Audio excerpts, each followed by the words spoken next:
Yuk, kita sambung lagi.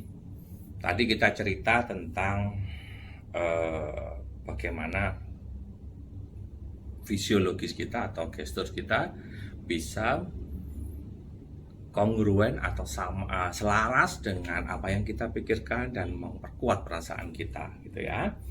Tadi kita pakai contoh adalah untuk mengganti pikiran kita, ya, penelusuran yang negatif maupun yang positif, ya.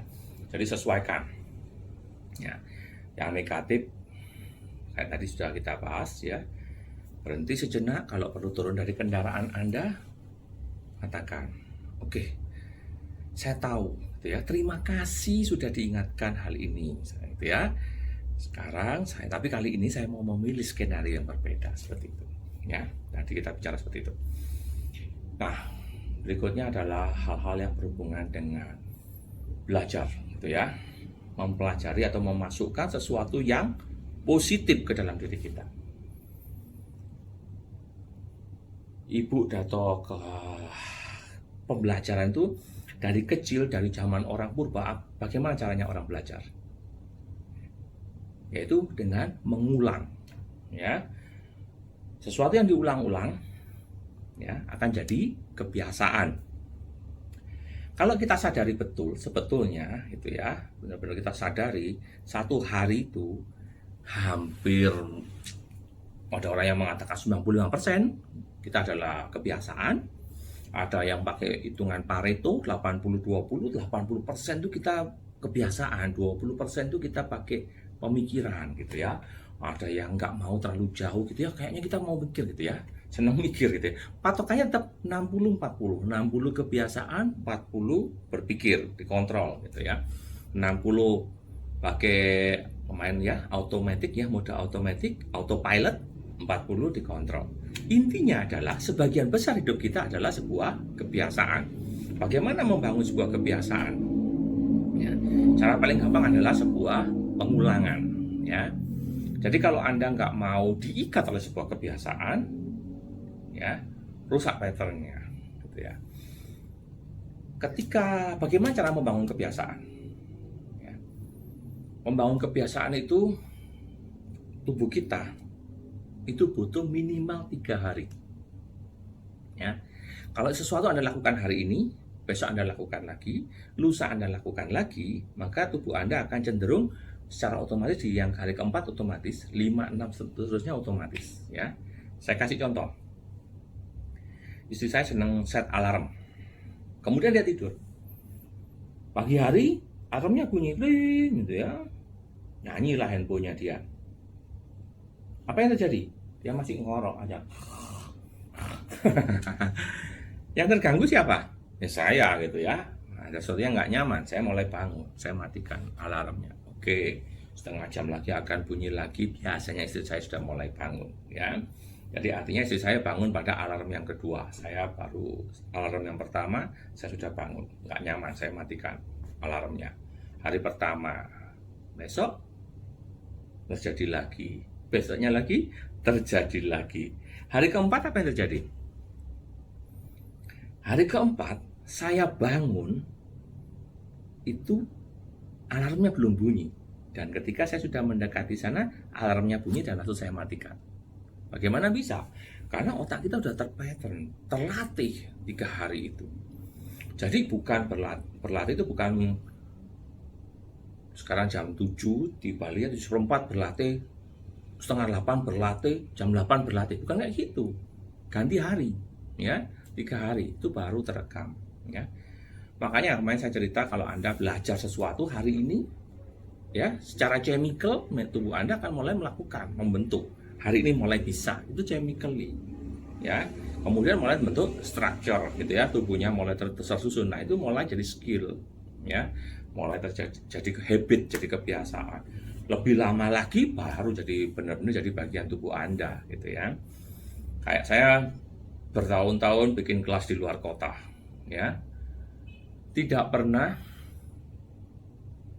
satu kali pun, gitu ya, saya bangun, ya, setelah alarmnya bunyi, ya. Ya takut kan pagi-pagi pasang alarm, malu nggak bisa tidur jam 1 gitu, tapi padahal jam 4 pagi harus ke airport, jam 4 kurang 5 menit bangun otomatis ya, nggak pernah kelewatan ya. Pernah satu kali sengaja dilewatkan gitu ya, akibatnya apa ya, kelewatan terus karena itu enak gitu ya itu, tapi pulang balik ke Denpasar, bukan berangkat dari Denpasar ya. Jadi kewajiban sudah selesai, tinggal pulangnya. Nah, kalau dia dijadikan kebiasaan, diulang, maka dia akan mulai memaksa kita melakukan. Ya. Oleh karena itu, bahkan kayak bikin video seri dongeng sebelum tidur ini pun, saya juga nggak mau. Ya, dipaksa, didrive oleh habit saya untuk buat video terus-menerus gitu ya. Nanti saya mulai ngaco, mengada-ada. Nggak cerita apa adanya gini gitu ya, nggak santai, mengada-ada otaknya, bikin konten aneh-aneh nanti ya.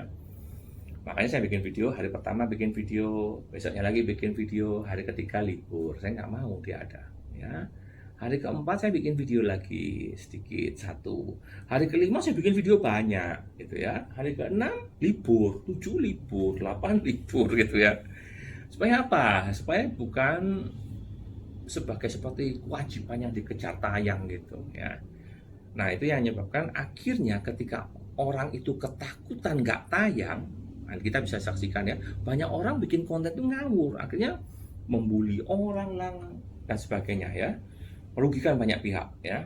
Nah itu karena otaknya didrive oleh kebiasaan yang dibentuk sendiri. Saya pribadi nggak mau memainkan itu ya. Nah itu habit ya, repetisi ya, diulang-ulang. Kalau Anda rajin berlatih secara fisik, Anda sesuaikan fisik Anda, otomatis dia akan mulai bekerja dengan lebih pas gitu ya. Banyak orang juga melakukan gestur ini dalam kondisi yang kadang-kadang kurang pas ya. Tadi kita bilang bahwa repetisi, diulang-ulang ya, drama. Saya pribadi bukan tipe yang bisa visual dengan baik. Saya lebih prefer nyebutnya sebagai dramatisasi. Kalau visual itu benar-benar orang suka visual itu cuma nutup mata, membayangkan sampai muncul perasaan, selesai gitu ya. Kalau saya, karena saya belajar tentang fisiologi, tentang tubuh, saya lebih suka ada gambaran atau perasaan sampai muncul perasaan gitu ya. Perasaan itu kuat dan saya mulai menggerakkan fisik yang sesuai dengan itu. Ya, misalkan tanda tangan surat perjanjian misalkan ya, saya bayangkan ngambil kertasnya, oke, saya tanda tangan, kalau perlu ada kertasnya beneran, tanda tangan beneran, serahkan, kalau perlu salaman, membayangkan salaman, membayangkan uangnya ditransfer dan sebagainya, seperti itu ya. Jadi saya lebih prefer dramatisasi, meskipun banyak orang menyatakan visualisasi adalah kunci menginstal, benar. Tapi nggak semua orang bisa visual ya, ada beberapa orang yang lebih kinestetik seperti saya, lebih kinestetik ya. Beberapa orang lebih suka mendengar kata-katanya sendiri diulang-ulang, hari ini tegaskan, suaranya tegaskan gitu ya, dari hari ke hari aku makin sehat, kuat, makin bahagia, makin berlimpah, nah, seperti itu diulang-ulang, jadi dia lebih mendengarkan ya. Kalau kita amati orang visualisasi seperti tadi itu, dramatisasi itu, matanya selalu nutup. Kenapa? Ya, karena kita sedang membangun internal movie, bayangan di dalam kepala kita, bukan bayangan yang kita persepsi. Ya, kita bayangkan diri kita sehat, saya semakin sehat, gitu ya. Kalau buka mata gini, di sana ada tumpuan sampah yang belum dibuang, ada piring yang belum dicuci, gitu ya, ada tikus lewat, itu saya dari mana? Ya nggak bisa lah ya. Ya, jadi kan otaknya langsung konflik ya, menganggap lebay lu gitu ya. Ya jadi nggak nyambung. Makanya tutup mata untuk membayangkan dan sebagainya. Keadaan nggak perlu berubah dulu, tapi otak kita program dengan benar. Orang mulai menutup mata supaya apa? Supaya bukan mengandalkan persepsi dari mata, tapi mengandalkan internal movie di sini. Ya, itu visualisasi. Orang berdoa juga sama. Ya, berdoa itu tutup mata, baru pas. Ya, lebih pas gitu ya. Kalau tadi visualisasi itu kita masuk ke gelombang otak alfa. Ya. Kalau kita berdoa, itu kita dibawa ke gelombang yang lebih dalam, gelombang theta, ya, itu lebih kuat lagi. Kalau visualisasi atau tadi dramatisasi tadi, satu hal aja setiap saat, ya, karena gelombang otak alfa efektif untuk satu hal setiap saat. Ya. Tapi kalau gelombang otak theta itu bisa banyak hal atau satu rangkaian yang besar masuk bersama-sama bisa, ya. Tapi itu juga tergantung Anda laki-laki atau perempuan, ya. Kalau laki-laki tetap, ya, baiknya satu hal setiap saat gitu, ya. Jangan banyak-banyak. Kalau perempuan tuh mikirnya banyak, jadi lebih baik banyak hal sekaligus gitu, ya. Kalau berdoa yang panjang kalau perempuan, ya.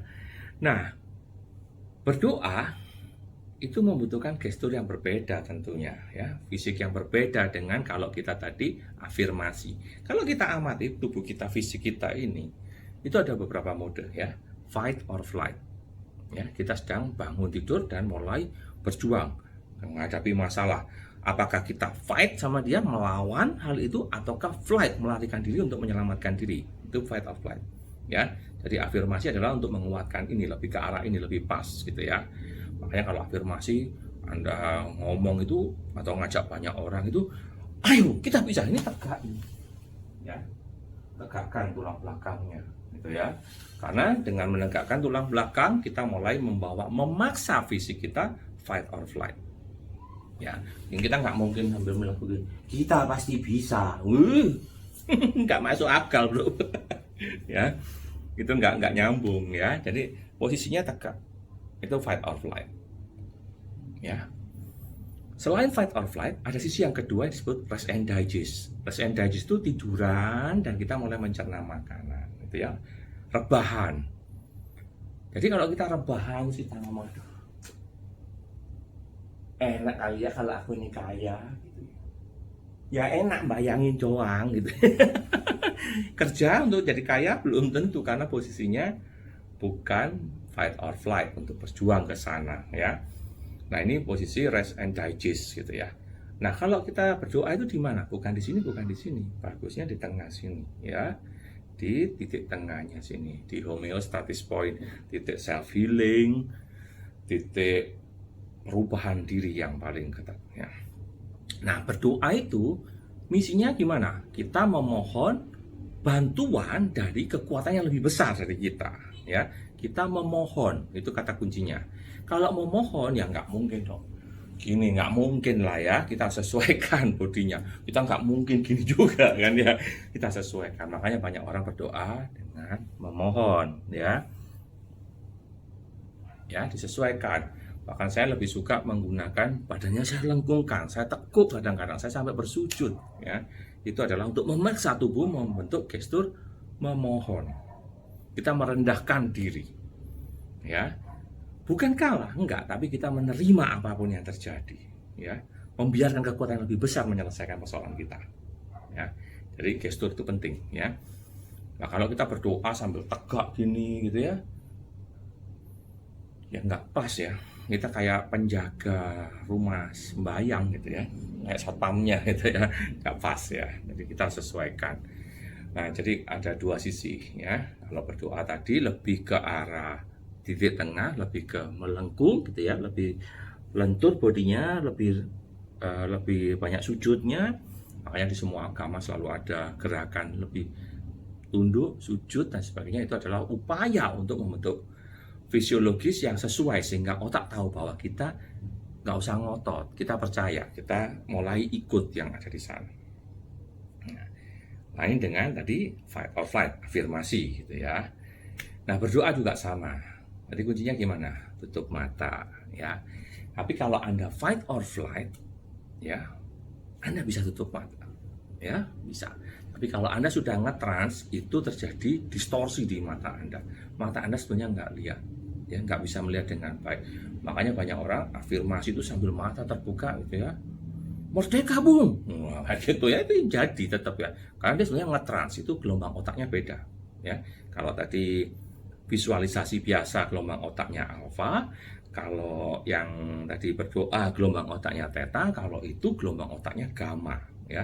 Kita lebih kayak orang stres, energinya tinggi gitu ya, udah mau meledak gitu ya. Jadi kita tinggal gerakkan aja. Kalau kita amati sebetulnya sebuah pikiran dibungkus oleh perasaan, baru dia pindah ke fisik, seperti itu ya. Jadi perasaan itu apa? Perasaan adalah jembatan yang membawa ide dari pikiran itu menjadi realita. Nah, banyak orang fokusnya cuma di perasaan aja, yang penting rasanya bro, gitu. Gesturnya nggak sesuai, ya nggak jadi. Ya, memberi misalkan, memberinya kenapa? Aduh kasihan dia, ya memberinya karena kasihan, gitu ya. Itu beda dengan memberi karena Anda tahu bahwa Anda memberi karena Anda merasa mampu. Anda makin dimampukan, ya. Fight or flight loh ini, ya seperti itu. Itu adalah tentang bagaimana tubuh kita sesuaikan, ya. Jadi kita bisa dalam berdoa beda dengan visualisasi, beda dengan tadi kayak kita masuk dalam kondisi gamma atau penuh semangat, ya. Kalau Anda seminar motivasi harusnya dibawa di gamma lebih banyak, ya. Gelombang otak Anda udah naik, jantung Anda dak-dikduk lebih cepat gitu ya, energi Anda jadi lebih besar, ya. Itu baru jadi, ya. Jangan banyak-banyak ya, udah malam ya. Oke, cukup. Bye-bye.